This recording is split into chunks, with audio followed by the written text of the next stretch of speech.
Tu sais que tu n'as pas le droit. Oui mais c'est plus fort que toi. Reprendre un putain de son trop classe. Choper tes abonnés en masse. Je le sens venir. Tu le sens venir. Je le sens venir. Oh, c'est dommage. Mais si vous ne voulez pas que votre vidéo subisse le même sort, je vous conseille de regarder 911 Avocat. Bonjour à tous. Il y a un thème de vidéo qui a été demandé à de nombreuses reprises, c'est celui de la musique. Et c'est d'ailleurs le thème que je vous ai annoncé dans les 2 dernières balades. C'est parti. Alors commençons par casser le suspense tout de suite.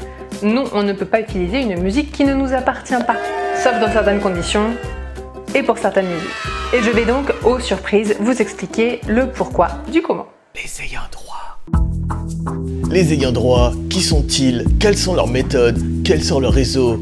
Nous allons tout découvrir dans cet épisode. Attention, soyez attentifs à cette partie car elle est très importante. Alors pour bien comprendre, on va utiliser une représentation assez schématique et basique des principales catégories d'ayants droit d'une musique, avec l'artiste, le parolier, le compositeur, le producteur et l'éditeur. Les ayants droit d'une musique, ça peut ressembler à ça, ou à ça, ou encore à ça.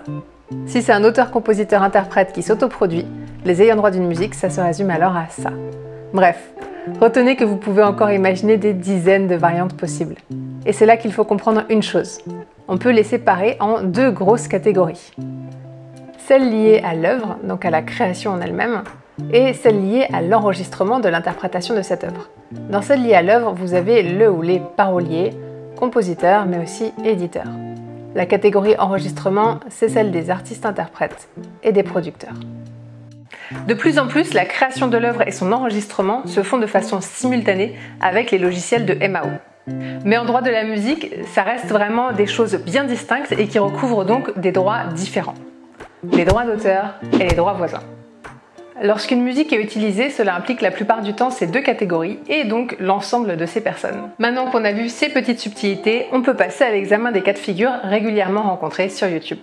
La sonorisation de vidéos. Je ne vais pas passer par 4 chemins, c'est simple. On ne peut pas utiliser une musique qui ne nous appartient pas pour sonoriser nos vidéos, c'est pas possible. Ou alors, il nous faut l'autorisation des ayants droit, de tous les ayants droit. Rappelez-vous tout ce que ça représente. Et s'agissant des musiques du commerce, ça peut souvent être long, compliqué et coûteux. Donc sauf exception, ce mode de fonctionnement n'est pas gérable pour des vidéos qui sont diffusées exclusivement sur des plateformes telles que YouTube. En revanche, il existe d'autres solutions qui, elles, sont adaptées au fonctionnement et à l'économie du YouTube Game. Donc ça, on le verra en fin de vidéo. Les reprises. Dans le cadre d'une reprise, seuls les droits d'auteur sont concernés, car on utilise uniquement l'œuvre et non pas l'enregistrement de l'œuvre. Donc on n'a pas besoin de l'autorisation du producteur et des artistes. En revanche, il nous est donc nécessaire d'obtenir celle des auteurs et des éditeurs. S'ils sont inscrits à la SACEM, alors effectivement cette autorisation est nécessaire, mais on n'a pas besoin de la solliciter directement auprès d'eux. La SACEM, c'est une société qui s'occupe notamment de percevoir et de répartir les rémunérations qui reviennent aux auteurs et aux éditeurs. Alors en effet, il faut savoir que toute œuvre qui fait partie du répertoire de la SACEM peut être interprétée librement, dès lors que la SACEM perçoit une rémunération pour cela. En l'occurrence, la SACEM et YouTube ont passé un accord ensemble, donc vous n'avez pas de démarche à effectuer pour votre cover. Pour savoir si une œuvre fait partie du répertoire de la SACEM, il suffit d'aller sur le site de la SACEM et d'y faire une petite recherche sur leur répertoire. Je vous mets le lien en description de la vidéo. Ce moteur de recherche est très fourni, mais attention quand même, il n'est pas exhaustif. Certaines œuvres peuvent être à la SACEM, mais ne pas figurer sur le répertoire en ligne. En revanche, retenez que si votre cover vient modifier de façon très conséquente l'œuvre d'origine, alors il vous faut théoriquement l'autorisation des ayants droit. Ta vidéo a cartonné, mais tu t'es fait straquer. T'as voulu te la raconter, maintenant tu peux pleurer.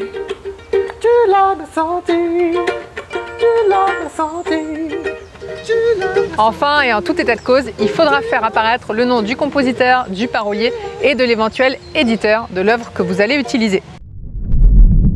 Tu l'as bien senti, tu l'as bien senti. Yeah.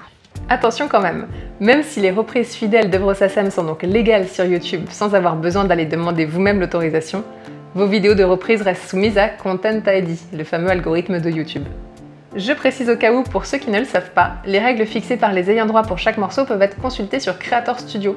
Il suffit d'aller dans Créer, puis Règles relatives à la musique, et de taper le morceau que vous recherchez. Je vous mets aussi le lien en description. Les analyses et courtes citations.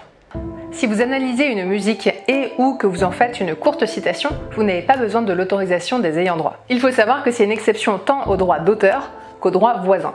Mais il y a quand même des conditions à respecter. C'est pas open bar quoi. La musique que vous allez utiliser doit déjà avoir été divulguée. Ensuite, seconde condition. L'extrait que vous allez utiliser doit réellement être court, c'est-à-dire court par rapport à votre vidéo, mais également court par rapport à la musique en tant que telle. Il faut aussi que la courte citation soit justifiée par l'aspect critique, polémique, pédagogique, scientifique ou d'information de votre vidéo. Et évidemment, il faut citer le nom de l'œuvre et de tous les ayants droit, donc les ayants droit de l'œuvre et de l'enregistrement. Pensez donc qu'il faut citer le compositeur, le parolier, l'éditeur s'il y en a un, l'artiste ou les artistes, ainsi que le producteur. Bon, mais tout ça, si vous suivez, vous le savez déjà, puisqu'on en a parlé dans la vidéo question 911 sur la diffusion d'extraits de vidéos YouTube à la télévision. Pour ceux qui ne l'auraient pas vu, je vous mets le lien juste ici. Les parodies. T'as voulu te la raconter, mais tu t'es... Ouais, donc en fait, non. Hein. T'as voulu te la raconter. Les parodies, ça fait partie des exceptions aux droits d'auteur et aux droits voisins. Ce qui veut dire concrètement qu'on n'a pas besoin d'aller demander l'autorisation aux ayants droit. En revanche, cette exception suppose quand même que l'intention humoristique soit claire. D'ailleurs, il faut aussi que la parodie ne puisse pas être confondue avec l'original, donc vraiment que les auteurs de la parodie apportent quelque chose de personnel dans cette nouvelle création. Si toutes ces conditions sont remplies et qu'on a vraiment un juste équilibre entre notre liberté d'expression et les droits et intérêts des personnes visées, tout est ok. Je peux baisser le siège ? Non. Si. Et c'est vraiment le respect de l'ensemble de ces conditions qui est important. Donc par exemple, votre intention humoristique n'est pas établie, mais il est de génie. Vous notez en début de vidéo, ceci est une parodie. C'est bien essayé, mais ça ne constituera pas une parodie. Les remixes et mash-up. On est d'accord que lorsqu'on fait un remix, on va nécessairement modifier l'œuvre d'origine, puisqu'on y incorpore notre propre apport créatif. Et du coup, nécessairement aussi, on va également toucher à l'enregistrement de cette œuvre. Déduction. Il nous faut alors l'autorisation des ayants droit de l'œuvre et des ayants droit de l'enregistrement. On est d'accord qu'on parle de théorie. Hein. Là, moi, mon but, c'est d'expliquer comment les choses, juridiquement, devraient se passer. Je ne suis pas en train de décrire ce qui se passe en réalité, parce qu'on sait tous ce qui se passe la majorité du temps sur YouTube. Alors, à qui on s'adresse pour demander ces autorisations? Si l'œuvre est éditée, il faut alors solliciter l'autorisation auprès de l'éditeur. Et c'est souvent cet éditeur qui se chargera d'obtenir lui-même l'autorisation des auteurs-compositeurs. Donc ça, c'était pour l'œuvre. Maintenant, pour l'enregistrement.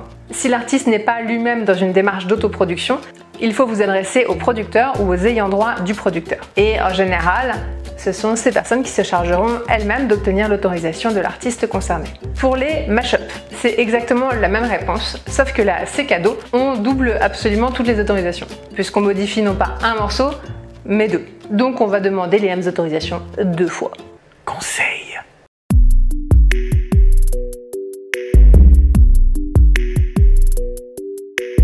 Comme vous avez pu le voir, le droit français est actuellement très strict et ne permet pas de faire ce qu'on voudrait en termes de créativité sur internet. Mais comme je le disais tout à l'heure, il existe quand même des alternatives pour utiliser de la musique sur YouTube. Genre, par exemple, certains auteurs, certains artistes ont fait le choix de placer leur musique sous licence Creative Commons. Concrètement, ça veut dire qu'ils vous font savoir d'office qu'ils sont OK avec certaines utilisations. Ces utilisations dépendent de la licence qu'ils ont choisie pour telle ou telle création. Vous pouvez donc utiliser ces créations et parfois même les modifier, mais à condition de respecter les conditions qu'ils ont fixées. Seconde alternative. Il existe de nombreux auteurs, compositeurs, interprètes qui sont en autoproduction et qui sont heureux de donner leur autorisation pour l'incorporation de leur musique à des vidéos. En général, en plus, ils sont plus faciles à joindre que des majors et certains encouragent même directement à utiliser leur création. Une autre solution que beaucoup de monde doit connaître, c'est l'utilisation de la bibliothèque YouTube gratuite, qui propose donc un certain nombre de titres à titre gratuit. Enfin, vous avez les banques de musique d'illustration. De façon péjorative, on parle parfois d'elles en disant musique d'ascenseur ou musicomètre. Ce sont des sites mettant à disposition un nombre conséquent de titres, précisément dans un but d'illustration. L'avantage, c'est qu'en général, c'est rapide d'obtenir les autorisations pour ces musiques, puisque ces sites sont souvent producteurs et éditeurs des morceaux, et le coût est moindre que par exemple pour obtenir l'autorisation d'une musique du commerce. L'inconvénient, parce que oui, il y a un inconvénient. Vous pouvez avoir la mauvaise surprise de découvrir que les mêmes musiques ont été utilisées déjà dans des dizaines d'autres vidéos, et que donc du coup, question identité musicale, faut repasser. Et donc justement, en parlant de style, l'idéal absolu, c'est vraiment d'avoir notre propre identité musicale, donc l'identité musicale de la chaîne. Pour ça, il faut faire appel à un compositeur avec qui vous allez travailler pour créer vraiment un univers sur mesure pour la chaîne. Donc pour ceux qui ont la possibilité de collaborer avec un compositeur, n'hésitez pas, c'est la meilleure solution. Petit instant promotion, si vous avez besoin de musique sur mesure, n'hésitez pas à contacter des compositeurs comme moi ou bien d'autres compositeurs que je vais vous recommander maintenant. Donc on va commencer avec Chrono Music et sa chronique musicale express. N'hésitez pas à le voir, en plus il est assez actif dans la communauté. Et il y a aussi Lord Beef Music, un vidéaste qui fait des covers de jeux vidéo et qui compose aussi pour des youtubeurs. Et pour finir, je vous conseille un compositeur qui s'appelle Jimmy Magardo et qui fait des musiques assez loufoques. Allez voir sur sa chaîne, c'est assez sympa. Info en plus. Alors, info en plus. Non mais genre, je parle comme ça dans les épisodes, sérieux. Genre quoi. D'accord. Sachez que lorsque l'on n'a pas une autorisation nécessaire pour utiliser une musique dans nos vidéos, cela constitue une contrefaçon. On prend donc le risque de devoir payer des dommages et intérêts aux ayants droit. Alors c'est vrai, cette pratique est assez répandue sur internet et certains ayants droit font preuve de tolérance. Mais retenez que ça peut être sanctionné autant sur le volet civil que sur le volet pénal. Le code de la propriété intellectuelle prévoit une peine allant jusqu'à 300 000 € d'amende et 3 ans d'emprisonnement. D'ailleurs, sachez que les premières décisions judiciaires ont commencé à tomber. Les vidéos concernées par ces décisions judiciaires, c'était des vidéos promotionnelles, c'est-à-dire des vidéos de sociétés mettant en avant des marques et des événements. Ces vidéos YouTube contenaient des musiques qui avaient été utilisées sans autorisation. Et les sociétés concernées ont donc été condamnées. Bon, a priori, aucun vidéaste ne semble pour l'instant avoir été sanctionné pour une utilisation illicite de la musique. Mais il faut donc garder en tête que c'est théoriquement possible. Donc, mot de la fin, faites de votre mieux pour utiliser une musique de façon licite. Utilise la musique de façon licite. Abonne-toi à la chaîne. Si tu ne veux pas qu'il t'enchaîne.